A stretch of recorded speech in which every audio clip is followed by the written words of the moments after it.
آپ ذرا سوچو، کبھی ہم نے اپنے بچوں کو صحابہ کرام علیہم الرضوان کی حیات طیبہ پڑھائی ہے؟ کیا ہم بھی جانتے ہیں صحابہ کی قربانیوں کے بارے میں؟ اچھا پھر آپ دیکھیں حضرت عثمان غنی رضی اللہ تعالیٰ عنہ کی قربانیوں کا سلسلہ، کہ اللہ کی راہ کے اندر اتنا مال لٹایا جس کی کوئی انتہا نہیں، مال کمایا، بہت مال کمایا، بہت بڑے تاجر تھے، بہت بڑے تاجر تھے۔ آپ بھی مال کماتے ہیں، ہم بھی مال کماتے ہیں، لیکن ہمارے مال کمانے کا پرپس جدا۔ حضرت عثمان غنی رضی اللہ تعالیٰ عنہ کے مال کمانے کا پرپس جدا۔ ہم مال کماتے ہیں اپنے لیے، اپنی اولاد کے لیے، عیش و عشرت کے لیے، عالی شان محل کے لیے، لمبی کاروں کے لیے۔ میں یہ نہیں کہتا کہ آپ اپنا گھر نہ بناؤ، آپ اپنی اولاد کے لیے بیلنس نہ رکھو، میں یہ نہیں کہتا، جب شریعت نے نہیں روکا تو میں کیوں روکوں؟ لیکن وہ پیسہ جو اسراف ہوتا ہے،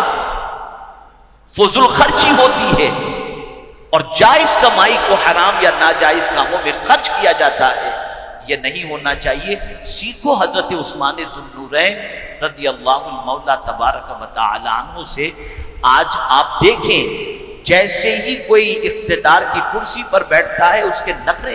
آ جاتے ہیں، اس کی زندگی کی روشیں چینج ہو جاتی ہیں، لیکن حضرت عثمان ذو النورین رضی اللہ تعالی عنہ جب خلافت کی ذمہ داری اپنے سر پر لیتے ہیں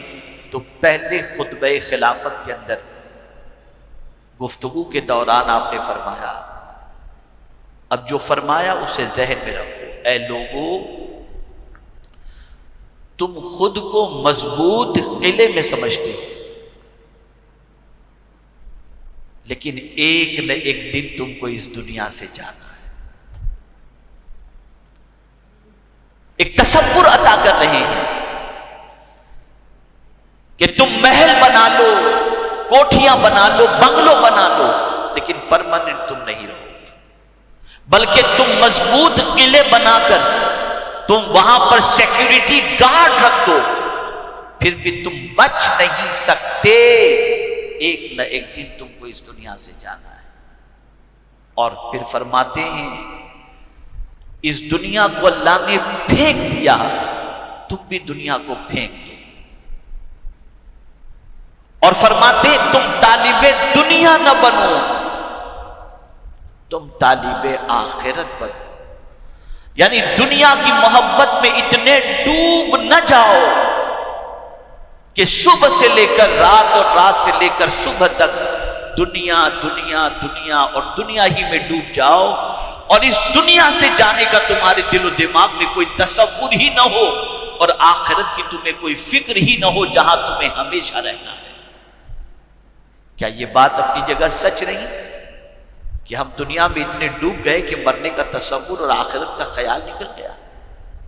وہ حضرت عثمان غنی رضی اللہ تعالی عنہ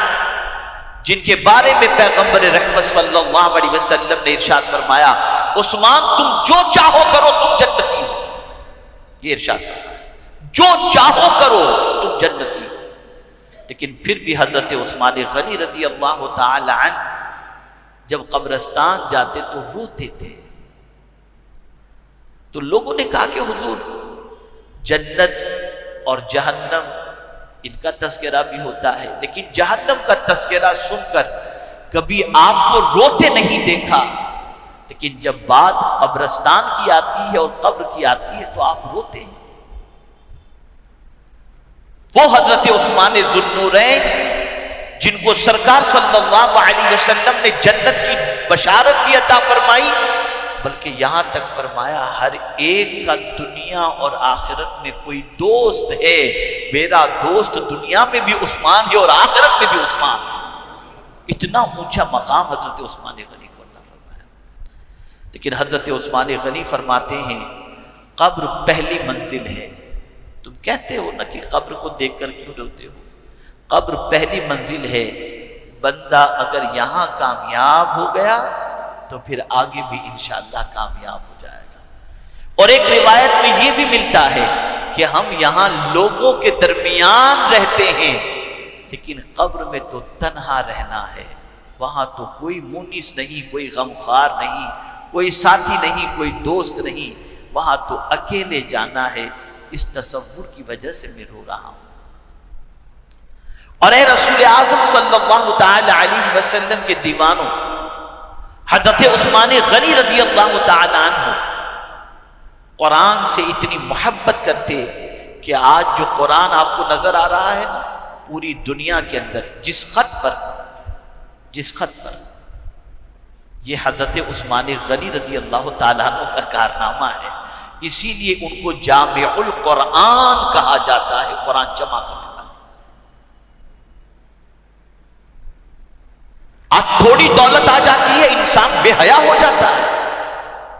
تھوڑا مال آ جاتا ہے انسان کی حیا ختم ہو جاتی ہے،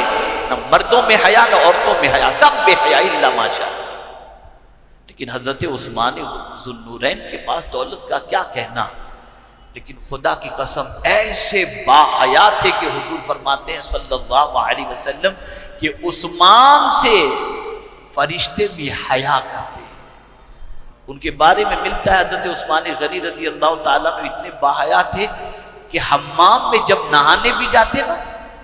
تو تہبند پہن کر کے نہاتے اور سکڑ کر کے نہایا کرتے تھے، اتنے حیا والے تھے، اتنے حیا والے تھے۔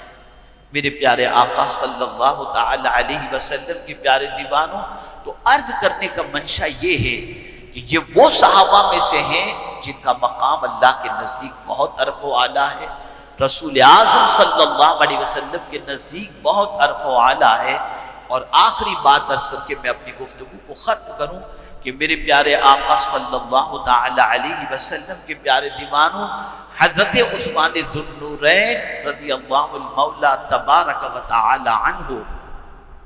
کے نام کا اکاؤنٹ مجھے جیسا کہ بتایا گیا ہو، اللہ بہتر جانے کہ آج بھی سعودی کے اندر ان کے نام سے بینک اکاؤنٹ چلتا ہے،